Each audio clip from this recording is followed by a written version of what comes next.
Gus, kamu pulang ini sudah vaksin toh? Vaksin 1, vaksin 2, vaksin booster. Penting loh itu. Tenang Bude, Sudah semua kok. aman. Hari ini mudik. Gus jangan lupa ya, nanti kalau mampir ke tempat umum pakai masker, cuci tangan yang bersih ya. Jangan lupa Olehnya ya. Iya Bude, mulai inget kok. Iya ngaduh. Gus, Tak dongane, perjalanannya lancar. Ojo lali doa. Nggih, Pak, Bu. Mas, kangen. Jalan hatimu jangan sampai tergoda ya, Mas. Waspada, COVID masih ada, Mas. Iya, sayang. Persiapan harus mantap, vaksin booster biar lengkap. Ingat, mudik aman, mudik sehat.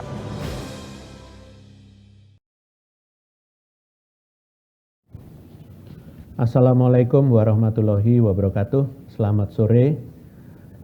Hari ini saya akan menyampaikan perkembangan penanganan COVID-19 di Indonesia.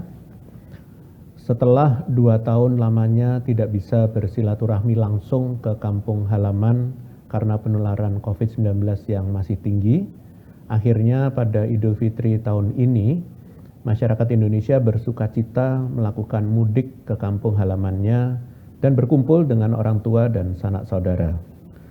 Tentunya ini adalah momentum yang penting dan menandakan bahwa Indonesia cukup tangguh dan resilient dalam menghadapi pandemi COVID-19, sehingga mampu mempertahankan kasus agar tetap rendah dan menciptakan kondisi aman COVID-19 untuk melakukan perayaan hari besar.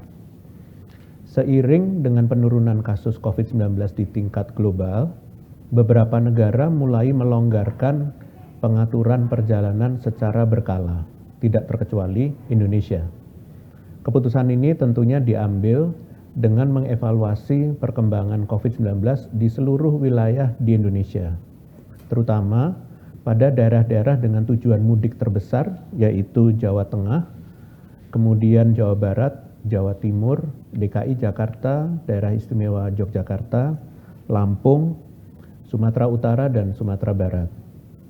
Kasus positif, kasus aktif, kematian, BOR, serta positivity rate di ke-8 wilayah yang terus mengalami penurunan yang signifikan menjadi pertimbangan utama dalam pengambilan keputusan tersebut. Namun, penting untuk mengevaluasi kembali indikator-indikator perkembangan kasus COVID-19 pasca periode libur panjang. Tentunya, dengan mobilitas yang tinggi serta kemungkinan lengahnya protokol kesehatan saat kegiatan berkumpul, tetap ada potensi peningkatan penularan COVID-19 di tengah masyarakat. Pada pembelajaran libur panjang sebelumnya, dampak periode libur panjang terhadap perkembangan kasus baru dapat dilihat 2-3 minggu pasca periode tersebut. Saya akan menyampaikan perkembangan COVID-19 di minggu ini, meskipun baru 1 minggu berlalu dari periode libur panjang. Hal ini agar menjadi antisipasi bagi seluruh lapisan masyarakat dan pemerintah, agar kita dapat terus memantau perkembangan COVID-19, sehingga jika ada kenaikan sedikit saja dapat langsung diatasi. Pada 8 provinsi tujuan mudik, kasus positif, sembuh, meninggal, dan aktif, serta BOR mengalami perkembangan yang bervariasi. Kasus positif mingguan di seluruh provinsi mengalami penurunan. Penambahan kasus positif pada 7 hari terakhir tertinggi di DKI Jakarta, yaitu 519 kasus, dan penambahan terendah di Sumatera Barat sebanyak 6 kasus. Persentase kesembuhan harian di seluruh provinsi mengalami kenaikan. Per tanggal 9 Mei 2022, persentase kesembuhan di seluruh provinsi sudah lebih dari 90%. Persentase kesembuhan tertinggi yaitu DKI Jakarta sebanyak 98,7%, Jawa Barat 98,4%, dan Sumatera Utara 97,8%.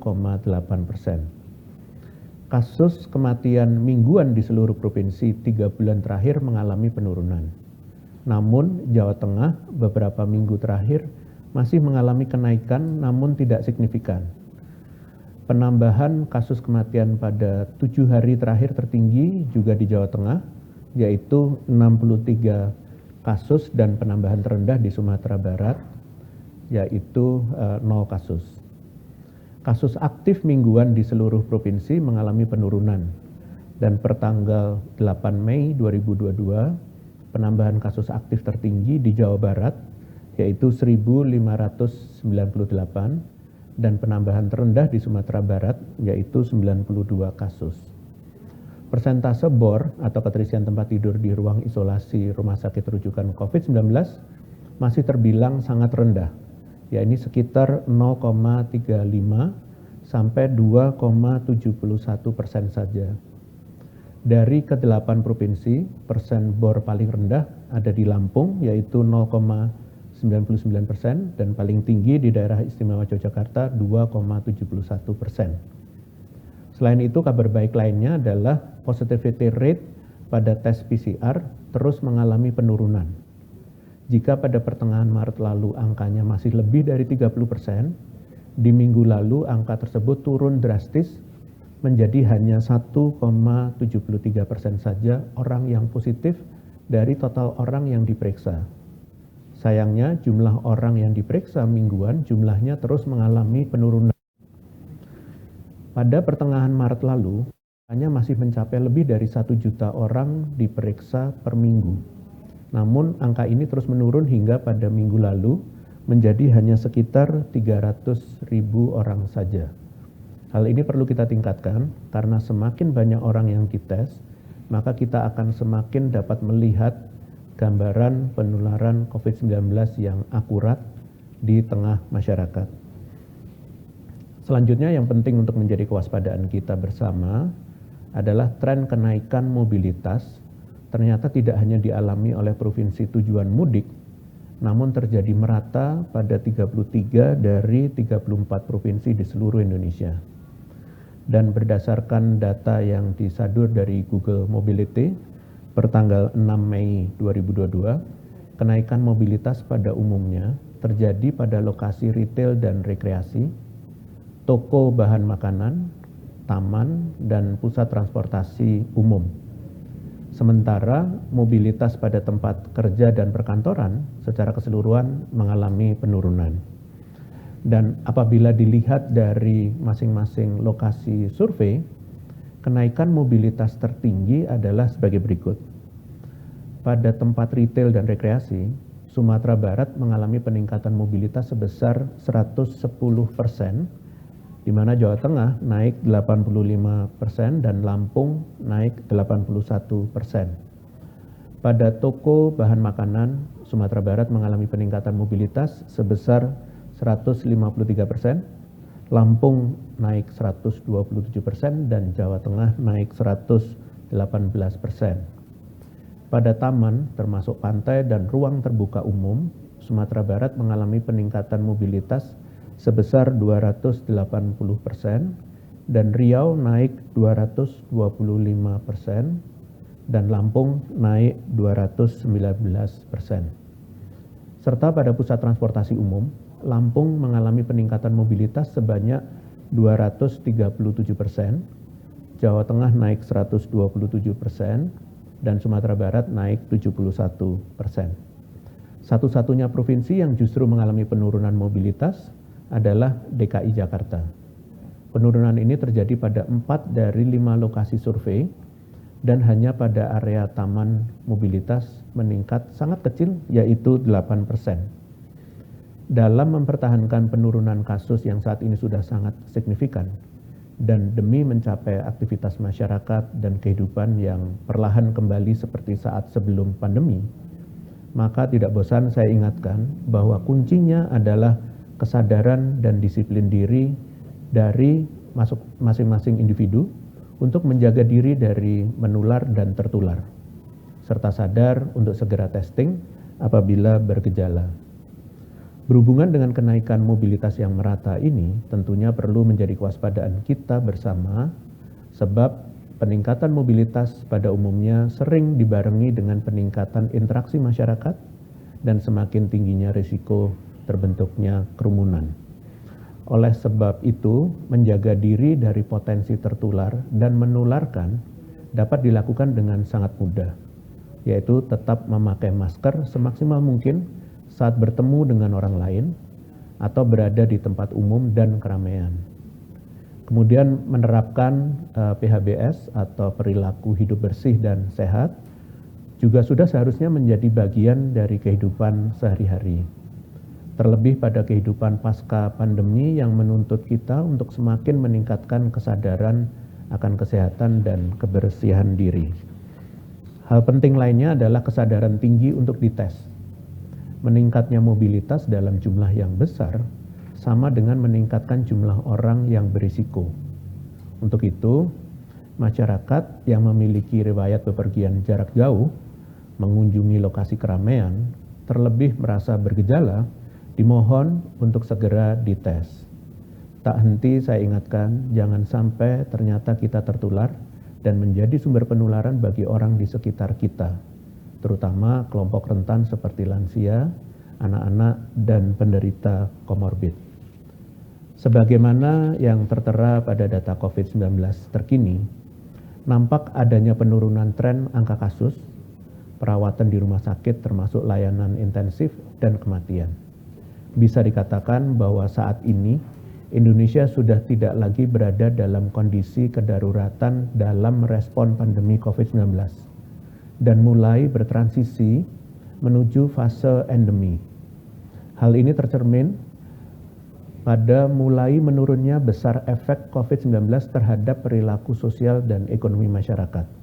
Misalnya, pertumbuhan ekonomi meningkat, angka pengangguran menurun, indeks belanja yang meningkat, dan mobilitas masyarakat keluar rumah. Ingat, bukan karena kondisi yang terkendali maka pengendalian COVID-19 tidak dilakukan, tetapi pengendalian beserta pengawasan akan tetap dijalankan dengan bentuk yang harus menyesuaikan dengan situasi dan kondisi terkini.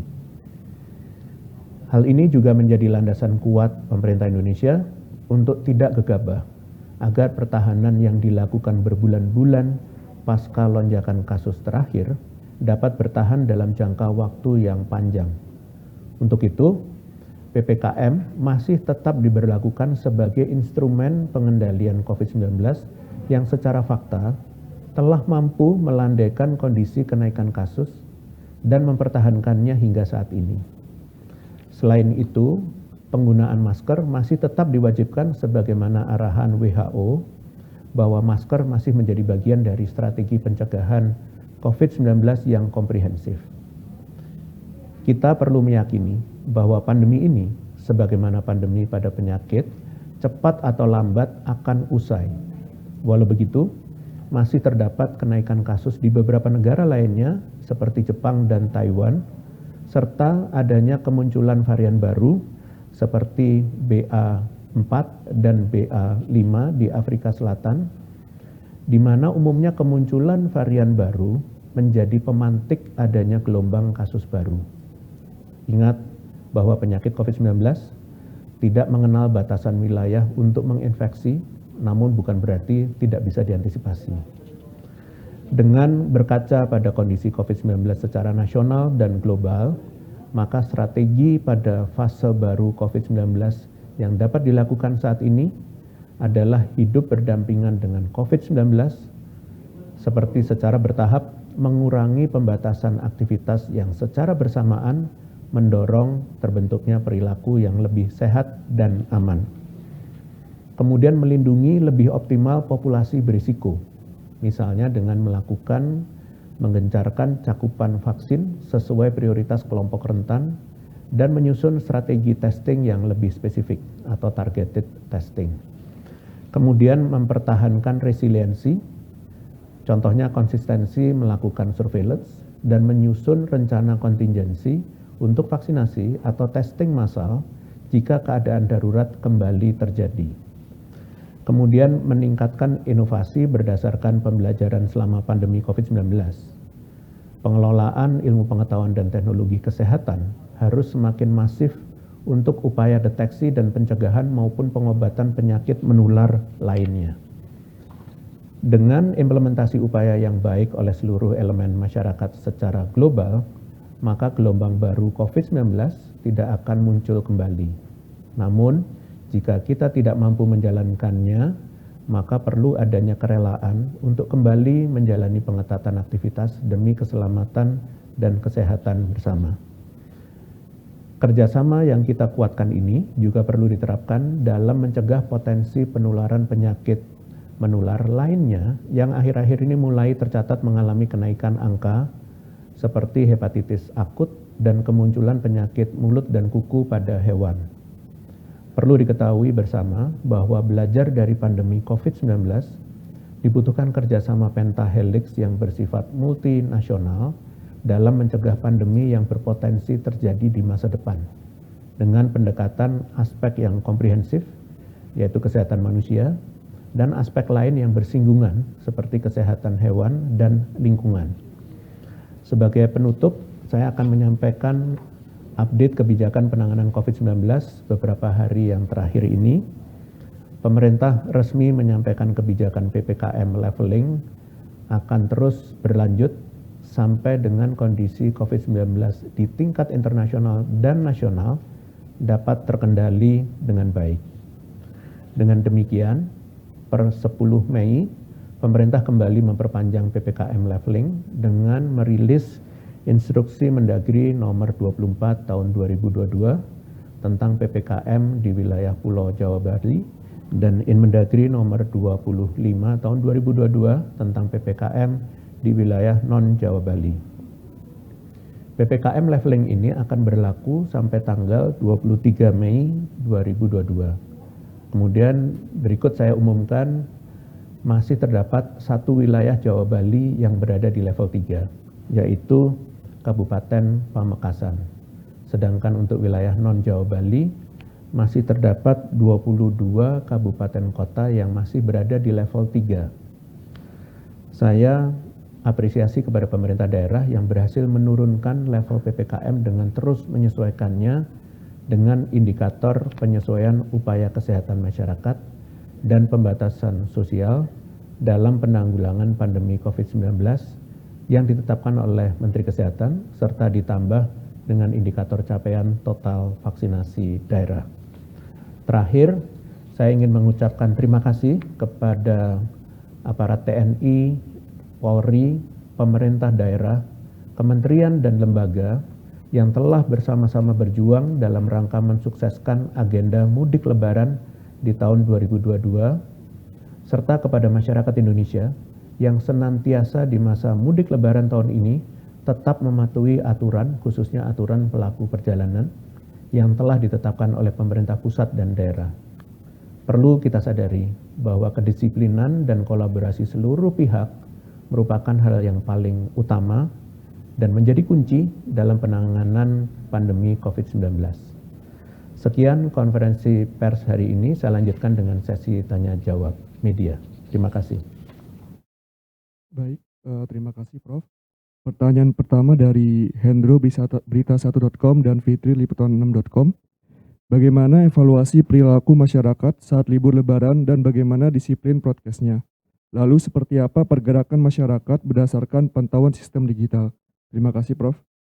Terima kasih Berita1.com dan Liputan6.com.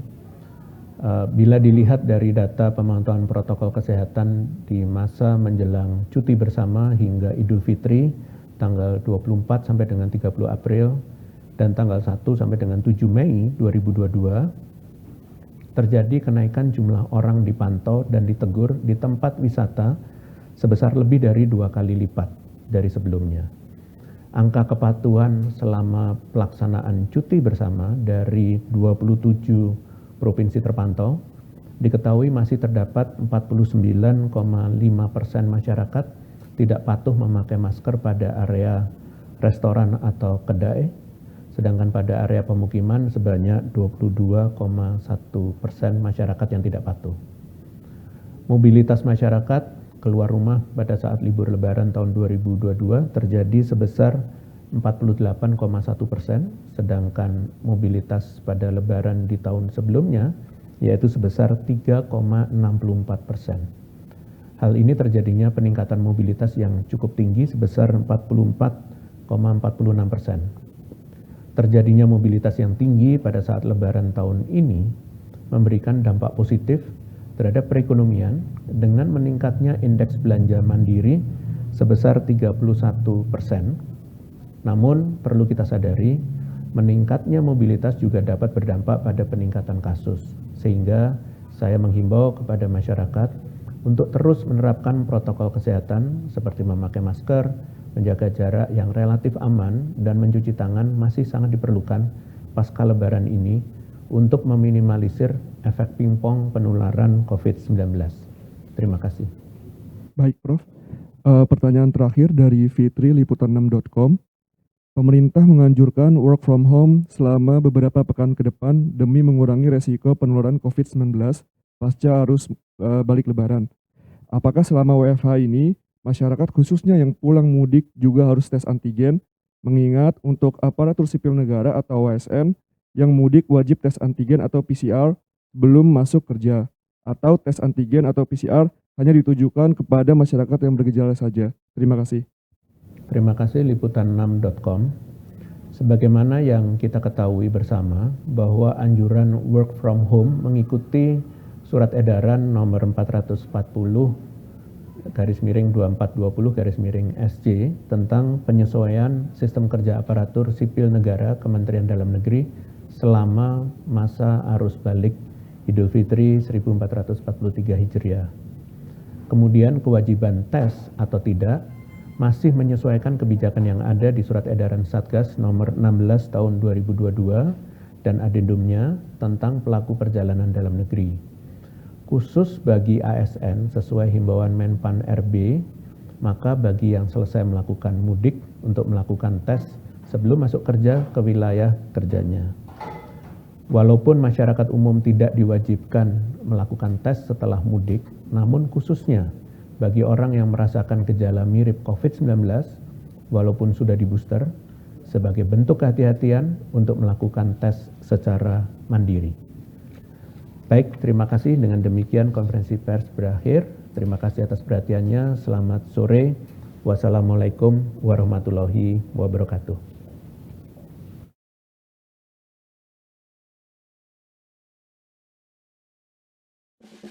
Gus, kamu pulang ini sudah vaksin toh? Vaksin 1, vaksin 2, vaksin booster. Penting loh itu. Tenang Bude, Sudah semua kok. aman. Hari ini mudik. Gus jangan lupa ya, nanti kalau mampir ke tempat umum pakai masker, cuci tangan yang bersih ya, Jangan lupa olehnya ya. Iya Pak Ade, kula inget kok. Iya ngaduh. Gus, Tak dongane perjalanannya lancar. Ojo lali doa. Nggih, Pak, Bu. Mas, kangen. Jalan hatimu jangan sampai tergoda ya, Mas. Waspada, COVID masih ada, Mas. Iya, sayang. Persiapan harus mantap, vaksin booster biar lengkap. Ingat, mudik aman, mudik sehat.